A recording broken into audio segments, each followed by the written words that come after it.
କରିବ ହେଲା। ସକାଳୁ ଉଠିବ ତାପରେ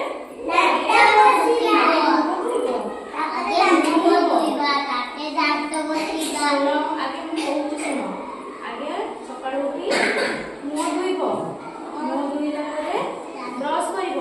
ବ୍ରଶ କେମିତି କରିବ ଶିଖେଇଥିଲି। ମୁହଁ ବ୍ରଶ କରିବ। ବ୍ରଶ କରିକି କେତେ ଥର କହିଥିଲି ପାଟି ଧୋଇବା ପାଇଁ? 10 କରିବ।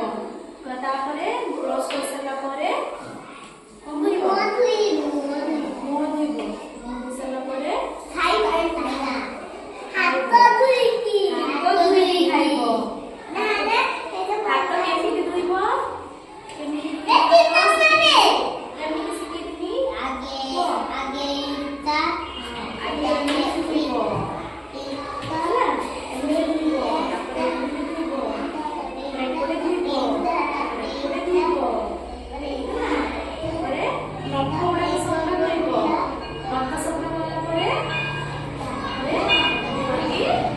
হাত ধুইব।